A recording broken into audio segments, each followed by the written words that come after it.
Konstatoj se në salë janë pranishëm 90 deputet dhe mund të vazhdojmë me seancën konstitutive. Vazhdojmë te pika e tretë ku kemi mbetur zgjedhja e kryetarit të kuvendit. Në vazhdimet e seancës konstitutive me 1, 3, 5, 7, 9, 11, 13, 15, 17, 19, 21 dhe 23 maj 2025, subjektet politike PDK, LDK, Lista Sërbe dhe AK-Nisma nuk kanë propozuar antar për komisionin zgjedhor për zgjedhjen e kryetarit të kuvendit. Për formimin e komisionit zgjedhor nuk pati quorum për vendimarrje, andaj ftoj PDK-n ta propozoj një deputet për antar të komisionit.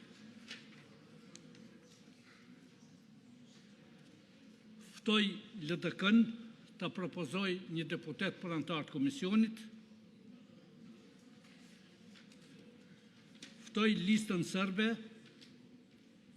ta propozoj një deputet për antar të komisionit. Ftoj AK-n Nisma ta propozoj një deputet për antar të komisionit.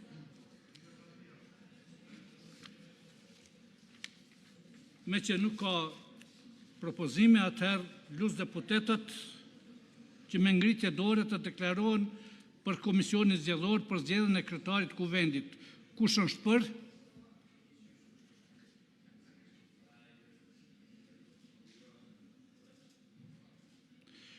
Kush është kundër?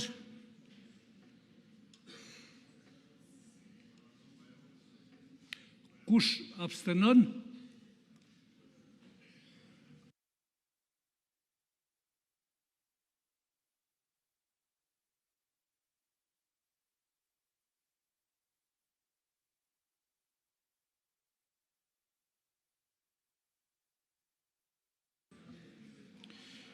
Pesëdhjetë e 3 deputet kanë dhënë votën për, kundër ka qenë 1, abstenim nuk ka. Ndërpritet seanca, shihemi me 27 maj në orën 11.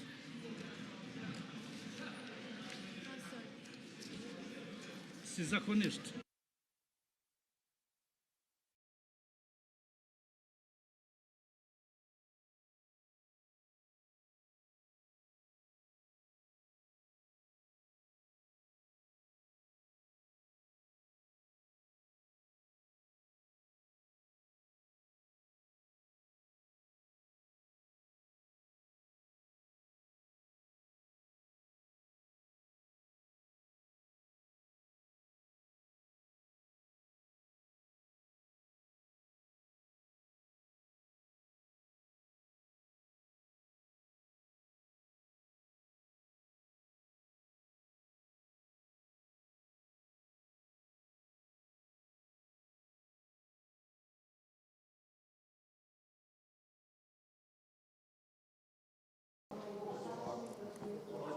Atëherë edhe sot e pam veprimin e radhës, absurditetin e radhës të partive opozitare në kuvend, cilat nuk morën fare pjesë në votim në formimin e komisionit I cili e mundson votimin e fshetë. Njëjtë si vepruan para disa javësh kur nuk votonin raportin verifikues të komisionit për verifikimin e mandateve, që bllokoi për disa seanca me radhë procesin e ecjes tutje, njëjtë bën dhe sot, pra njëjtë siç kanë bërë dhe për shumë seanca radhazi duke vazhduar bllokadën e konstituimit të kuvendit, ndërkohë që e kemi parë që vazhdimisht I kanë arsyetimet e njëjta, por ne siç kemi qenë në fillim jemi dhe sot të gatshëm që t'i përgjigjemi kërkesës për votim duke votuar pro këtij formimit të këtij komisioni, sepse mendojmë që shumë e rëndësishme që të dalim nga kjo bllokadë dhe të ecim tutje me konstituimin e kuvendit fillimisht dhe pastaj dhe kalimin në procedurat e radhës.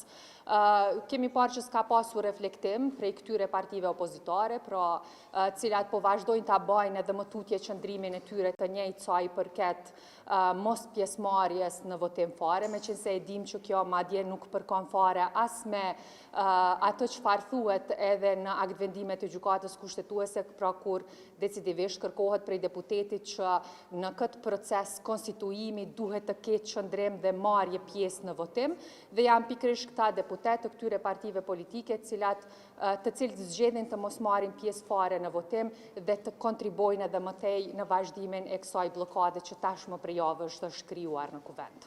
Unë nuk e kuptoj atëherë pse ne duhet i nënshtrohemi një procesi të tërë zgjedhor, prej cilit duhet ta presim kush do dalë fituesi dhe si i tillë fituesi ta ekzistoj të drejtën për të propozuar kandidatin e vet për kryetar të kuvendit. Kjo është e drejtë ekskluzive e lëvizjes vetvendosje dhe sigurisht ne nuk mund të funksionojmë me këto lloj kërkesash të partive opozitare, sepse të njëjtat më pastaj në procesin e radhës do t'i propozojnë kandidatët e tyre për nënkryetar, për cilët edhe ne mund t'i kemi dilemat e tona, por s'do të bllokohemi sepse do t'i respektojmë si kandidatë të propozuar nga subjektet e tyre politike. Pra, unë nuk mendoj që është problemi tek emri cilin po e propozon lëvizja vetvendosje, unë mendoj që kjo është vetëm një arsye për cilën, pra pas së cilës po qëndron opozita duke thënë që ne nuk e votojmë zonjën Haxhiu dhe si rezultat nëse po doni të ecim përpara ndryshojeni emrin. Po, ne nuk mund të futemi në këto lloj kërkesash të partive opozitare, sepse jemi subjekti që ka fituar zgjedhjet e 9 shkurtit me 42% dhe e kemi të drejtën ekskluzive për të propozuar kandidatin që ne brenda organizatës dakordohemi që t'jetë ky kandidat që në këtë rast është zonja Haxhiu. Kështu që nuk mendoj që kjo është arsye për të thënë që ju po kërkoni nga ta të tërhiqen, po s'po tërhiqeni vetë, sepse madje kemi parë që partitë opozitare, në këtë rast PDK-ja vazhdimisht ka thënë, ka shtuar listën e personave cilët ata nuk janë të gatshëm t'i votojnë, që do të thotë që nuk është problemi tek zonja Haxhiu, thjesht problemi është që ata nuk po duan të ecin përpara me konstituime të mbrim deri tek procedurat e tjera, sepse thjesht po duan ta mbajnë edhe më tej të bllokuar institucionin më të rëndësishëm vend, duke mos marrë pjesë fare në votim dhe duke vazhduar arsyetimet e njëjta për javë tashmë, në vend se tashmë të votonin dhe të ecnin përpara dhe vendi t'i kishte edhe institucionet funksionale.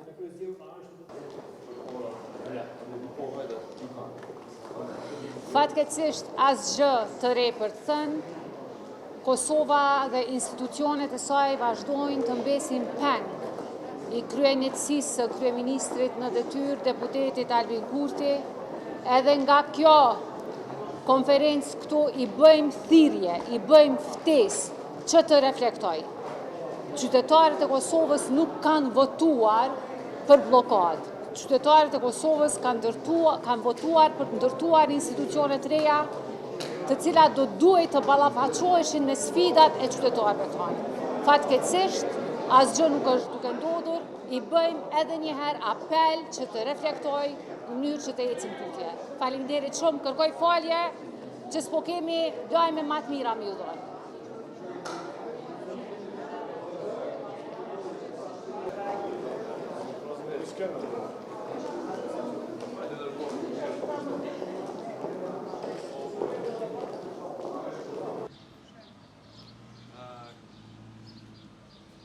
Nuk po besoj që ka me ndodhë diçka tjetër, është bosa once numrave, fatkeqësisht kronike zezë, për kuvendin jena pa mundësu me ushtru detyrën tonë si përfaqësues popullit, por edhe më tutje jam prej atyre që besoj që racionaliteti politik ka me qu drejt një marrëveshje politike për me kryu shumicë edhe Kosova mu të debloku nga kjo marrje politike pa drejtësisht. Apo shojni që është duke vepru diçka partia parë për të arrit një marrëveshje politike? Ka veprime, por me deputet individualisht. Kjo nuk e bën besueshme një marrëveshje politike.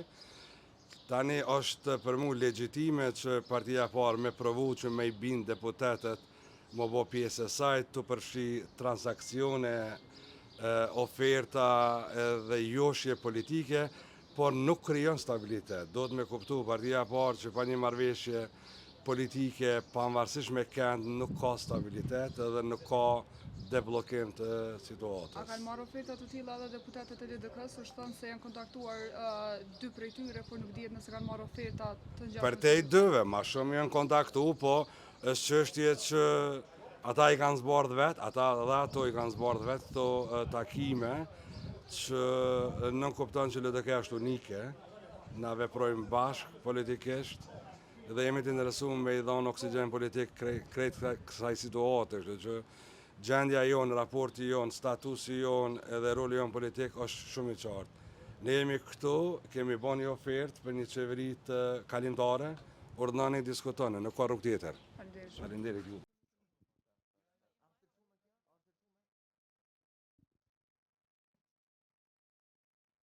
Në fakt, s'po presim asnjë ndryshim. Ndryshimi mundet të marrë veç për lëvizjes dhe vendosjen, nëse ndryshojnë kandidatin ose ndryshojnë qosjen, më u hek për kësaj praktike për ndryshimin e formës së votimit, ndryshimi i kandidatit besoj që do të kishte qenë një zgjidhje edhe zgjidhje e këtij gërshi që është krijuar në Kuvendin e Kosovës. Tash u bën një herë që po mblidhen e pa një zgjidhje, a ka ndonjë veprim që po ndërmirët nga secila palë për të pas një efekt ndryshe? Spaku ne si Aleancë kemi dhënë alternativa, kemi dhënë emrat e kandidatëve që kishin votuar nga lëvizja vetëvendosje, që kishim reflektuar edhe pse nuk është obligim i partive tjera me votue kandidatin për kryeparlamentar, sepse kandidatja për kryeparlamentar duhet votohet me ndonjë marrëveshje politike apo me ndonjë koalicion politik që e bën lëvizja vetëvendosje. Po jo kështu ad hoc, asnjëherë në praktikat parlamentare nuk është votu kryeparlamentar për partive tjera. Kanë vazhduar tentimet për të bindur pjesëtarët të grupit tuaj, tash siç është edhe Adem Hoxha, për të bindur që të kthehet pro propozimeve të vetëvendosjes? Ka pas edhe të Duda Bale, sepse janë deklaruar vetë se kanë aktivizuar mjesht edhe nga Vleni atëherë në Maqedoninë e Veriut, sepse në fakt ju kanë bërë, sepse edhe këta ju kanë ndihmuar që të vinë në pushtet. Janë qëndrimi individuale të deputetëve, se cili deputet vendos individualisht. Ne nuk kemi ndikim as të Adem Hoxha, por nuk kemi ndikim as të Duda Bale. Ta janë deputet, kanë qëndrimet e veta, e dim pse nuk po bashkëpunojnë me lëvizjet vetëvendosje dhe e keni pa dhe deklaratat e tyre të cilat kanë qenë të qarta. Faleminderit. Faleminderit edhe për juve.